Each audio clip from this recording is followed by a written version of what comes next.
अस्सलाम वालेकुम दोस्तों, कैसे हो आप लोग। अभी इस वीडियो में आप लोगों का बहुत सारा डाउट क्लियर करने वाला हूँ। मैंने बोला था कि आप लोगों का जो भी डाउट होगा सारा क्लियर करूँगा। बहुत सारा आप लोगों का कफाला से रिलेटेड, फाइनल एग्जिट, इकामा expire, contract expire, notice period चल रहा है, मेरा कैसे होगा कफाला, बहुत सारा ही सवाल है। सब कुछ आप लोगों का क्लियर हो जाएगा। तो ये वीडियो पूरा देखो। जो भी लोग कफाला ले रहे हो तो आप लोग के लिए ये बहुत इंपॉर्टेंट है। अच्छे से देख लेना और समझ लेना जो मैं बताता हूँ, ताकि आप बार बार एक ही जैसा नहीं पूछो।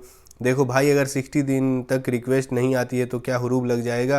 अगर रिक्वेस्ट मंगवाओ तो पुरानी कंपनी रिक्वेस्ट एक्सेप्ट ना करे तो क्या करें। ये देखो, ये सवाल है, ये आप लोग का भी हो सकता है। अस्सलाम वालेकुम भाई, क्या हाल है। मेरा एग्रीमेंट 1 महीना हुआ है लेकिन टर्मिनेट कर दिया है। लास्ट 30 फरवरी 2025 आ रहा है। लेकिन मेरा कफाला करवाना चाहता हूँ, कंपनी नहीं दे रही है। अगर किसी कंपनी से रिक्वेस्ट लाओ तो रिक्वेस्ट ऑटोमेटिकली एक्सेप्ट होगा। देखो, अभी रिक्वेस्ट डलवाओगे तो रिक्वेस्ट आने के बाद बहुत सारा वहाँ पे जो है स्टेटस आएगा, या तो पेंडिंग कंप्लीशन ट्रांसफ़र इन अफसर आएगा, या फिर आपको नोटिस पीरियड आ जाएगा। 90 डेज नोटिस पीरियड आता है तो कोई परमिशन की ज़रूरत नहीं है। वो नोटिस पीरियड जैसे ही कंप्लीट होगा उसके बाद आपका ट्रांसफ़र हो जाएगा। नोटिस पीरियड घट भी सकता है कभी कभी, जब आपका बीच में कामा वगैरह एक्सपायर होता है, या कोई भी नोटिस पीरियड को आप रिड्यूस करने का ऑप्शन आएगा, वो सब भी कर सकते हो।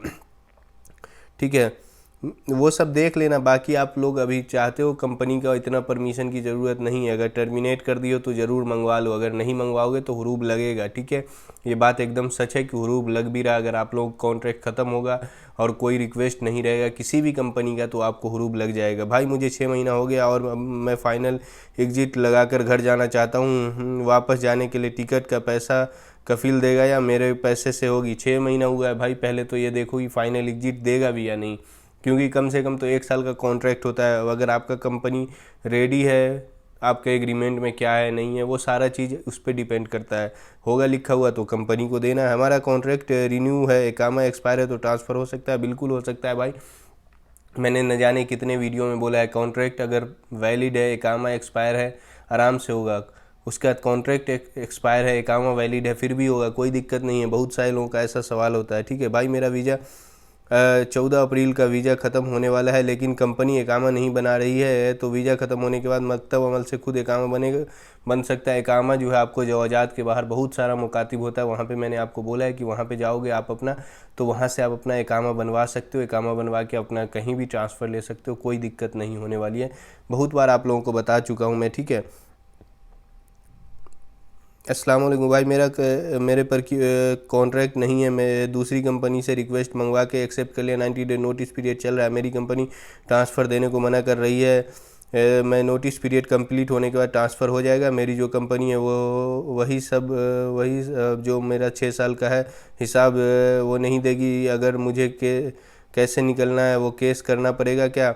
देखो, आपका नोटिस पीरियड चला है, नोटिस पीरियड के बाद डायरेक्ट हो जाएगा। और अगर कंपनी नहीं देती है, वो 1 हफ्ते का टाइम होता है, कंपनी नहीं देगी तो आप लोग केस करके, और आपका जो है एंड ऑफ सर्विस बोनस वगैरह कहीं नहीं जाने वाला, वो मिलना ही मिलना है, कंपनी को देना ही पड़ेगा। ठीक है, ऐसा कभी नहीं हो सकता कंपनी आपको डराएगी। अभी हो सकता है डराएगी, भाई नहीं देंगे, ये वो कुछ भी बोल सकती है, कोई दिक्कत नहीं है, बट आपको कंपनी बाद में देगी ही देगी। ठीक है भाई, कॉन्ट्रैक्ट क्यूआ पे स्टार्ट होने से सैलरी भी स्टार्ट हो जाती है। सैलरी तो जब से आओगे तभी से स्टार्ट होती है, कॉन्ट्रैक्ट तो बाद में कंपनी करती है।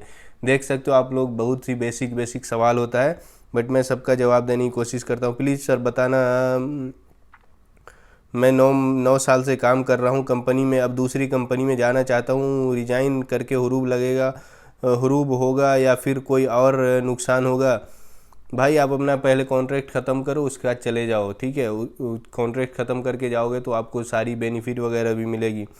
अगर अपनी कंपनी को रिजाइन दे दे तो क्या कंपनी मुझे हुरूब भाई, अभी तो डायरेक्ट हुरूब लग रहा है। अगर कॉन्ट्रैक्ट नहीं होता है तो अभी हुरूब नहीं लगा सकते। हुरूब लगाएगी तो भाई आपके पास हक है ना कि भाई क्यों लगा रही है, क्या है, बहुत सारा कंडीशन आ जाता है। ठीक है, कफाले के बाद एंड ऑफ सर्विस कैसे लें भाई, वही है, अगर नहीं देती है तो फिर केस वगैरह करो।